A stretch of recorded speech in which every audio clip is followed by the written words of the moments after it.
All right, welcome back, fifth graders. This is Mr. Mace again, and our learning target again revolves around decimal points and decimal numbers. So today we are going to focus on both adding and subtracting of decimals. And the positive we have with this, guys, is one, the lesson should be review from a previous year, and two, there really is no major differences between adding and subtracting decimal numbers as there was to adding and subtracting whole numbers or regular numbers. So if you are someone who is extremely confident in adding and subtracting of whole numbers, this should be a really easy lesson for you. If you are somebody who struggles with the basic concepts of adding and subtracting, especially multiple digit numbers, this is going to be a good review for you to hopefully bring this back in. Now there are a couple of tricky things that come up in this lesson in terms of the labels, in terms of how we write these answers when we are done with them. And the problem I have on the board here right now, guys, is one of those situations in dealing with money. Because we tend to deal with money and we talk about money in one way, but in honesty, there's a couple of different ways to write these answers, all right? So as we look at problem number one here, it says, I have 60 cents in one pocket and 20 cents in another pocket. How much money do I have? And as you look at the story problem itself, you notice that you do not see any decimals with those numbers. All right, so we are simply looking at two whole numbers, and so I would write that problem out for me personally as 60 and 20, noting that because it is looking for the question, this is what I tell my class all the time, make sure you identify what the question is asking. In this case, how much money do I have? I could also add the word how much money do I have in total, which means it becomes an adding problem. All right, and this is the problem I would be trying to solve, is the one in the red. Notice that the problem they provide us with, however, has a decimal in it.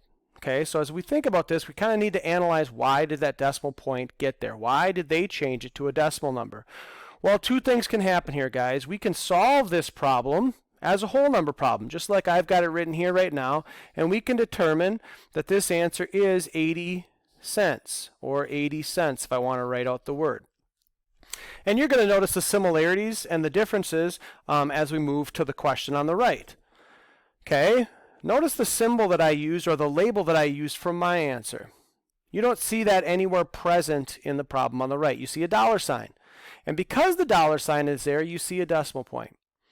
And what we're looking at here is another way to represent 60 cents and another way to represent 20 cents, but how we are actually should be saying that is we have 60 hundredths of a dollar, or we have 6/10ths of a dollar, plus 20 hundredths, or 2/10ths of a dollar, because those numbers are smaller than one whole dollar. This is the represented, my problem is representing the whole numbers as cents themselves, and this is representing the problem in dollars.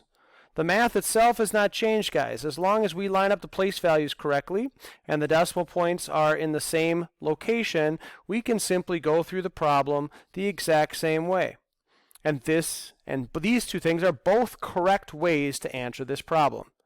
But as we get into the lesson itself, or you get to your homework, guys, you're going to want to realize that how I represent my answer might be a situation that I need to keep in mind.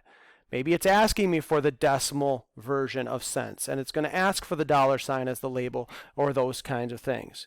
Now I'm going to skip over the next one here to come to this slide here that says, again, now I have 70 cents, same situation, a whole number, and 30 cents. Again, the representation of whole number versions of cents. But the change here now is in the question. How much money do I have left? Whenever I see the word have left, that should be a huge indicator to me, guys, that I am subtracting. And again, you can see the subtraction symbol that they give me in the problem that is provided.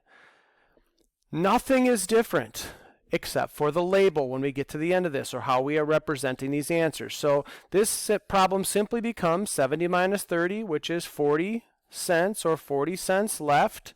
All right, and the same thing over here, starting at this smallest place value, 0 minus 0 is 0, 7 minus 3 is 4, drop the decimal point straight into the answer. That's one of the biggest rules in adding and subtracting with decimals, guys, is making sure that we use the decimal point to help line up our numbers, and that we are actually adding or subtracting the correct place values by each other. Okay, as we're going to do a couple problems moving forward here, you're going to see that if I don't include or don't line those things up, or I make it more like I'm used to seeing it, I'm going to end up adding the wrong numbers together.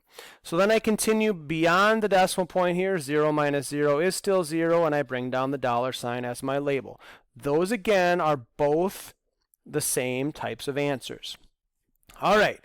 So now we're going to move into our math expressions books here, guys, and I'd like you to jump ahead to page 58. So I'm going to have you pause the video right now if you don't have your math expressions books with you, and I want you to take a look at page 58. All right? Now this is where a lot of our math or adding and subtracting rules, just whether they're whole numbers or decimals, start to come into play. Things like ungrouping or regrouping, things that we've learned in 3rd and 4th grade that hopefully are still in the forefront of our mind, but maybe they need to be called back into that because we haven't really taken the time to do that. Okay, so our focus on page 58 is even going to be more specific than the page itself. We are going to focus on questions 14, 15, 16, and 17. All right, so as we look at question 14, we see that it says Tori had fabric that was 6.2 meters long. She used some, so again she used some, which means she took some away from what she had, and is now left with 1.45 meters, or 1 45/100 meters. The key again is to identify what the question is asking, so in this case, how much did she use? She couldn't have used more than she started with, which means our answer or our number is going to be smaller than the original, and that then makes this a subtraction problem, guys. So as I write this, I make sure that I am lining up the decimal point, right? And this is what I talked about. The one major rule when adding or subtracting by decimals is to make sure that my decimals are lined up, which then keeps my problem consistent. I'm adding and subtracting the proper place values together. If I don't, okay, I'm going to come over to the other side of the question here. If I don't, and I just line up the back numbers, it's going to look something like this. All right? And it looks better. Maybe it's more visually appealing to us, or maybe I even put the 145 on top here and do it that way. The problem is, though, if I do subtract these two numbers from each other, I'm subtracting 100th and a 10th. Or if I subtract these two numbers from each other, I'm subtracting a 10th and a ones place. Those are not correct. So I cannot use that. I have to make sure I line up my decimal point to solve these problems. So I'm going to change colors here just to give us a visual reference to what the work actually was that I had to do to solve this problem. Now, one way, especially in a subtraction problem, that we have to make this problem more doable is if we have an unbalance of numbers, like the top number in this case doesn't have the same amount of place values as the bottom number does, I have to add that 0. When I'm adding, it's more of a choice, but I would tell you guys that it just makes more sense to add those zeros so that we have the same amount of place values on top as we do on the bottom. I think it's more visually appealing. I think it's more normal for what we are used to seeing. But in the case of subtraction problem, it is mandatory, and I'm going to show you why here in about 15 seconds. All right? So as I look at this problem, guys, I know that it is a subtraction problem, and I talk to my class all the time about a phrase called bigger bottom borrow.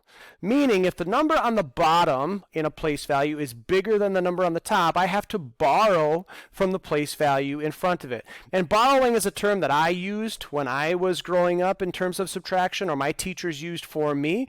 I think now your teachers tell you it is ungrouping. I need to go to the next place value, I need to ungroup, I need to unwrap and bring a 10 back over. So that's what we're going to do. I see a 5 here, okay, in this place value right here. I see a 5 here, and it is bigger than the 0 that I put there. I can't just drop that 5 down because I can't take 5 away from nothing. I have to take 5 away from something. So I go next door to the 2 in the 10th place at this point, and I take one of those away, and I make it a 1. All right? And then I come to the next place value, and I make this 0 into a 10. I bring that group of 1/10 over and make it 10 hundredths. They are the same value. They hold the same value, which is why I do that. Okay, so I'm draw a little arrow here saying I'm bringing Boy, that's a terrible arrow, Mr. Mace, but you get the idea, hopefully. I'm bringing 1/10 over and putting it in the hundredths place. Now, it is 10 minus 5 is still going to equal 5, so my answer is going to be the same there. But now again, I see in the next place value, I can't take 4 away from the 1 that is in that place value. So I've got to again go to my neighbor, borrow some extras, take it and make it 1 less, and I bring the other one over and I add 10 to that one. So in this case, my 1 becomes an 11. It doesn't become a 10. The other one became a 10 because there was 0 in that place value. This one becomes an 11 because there was a 1 already there.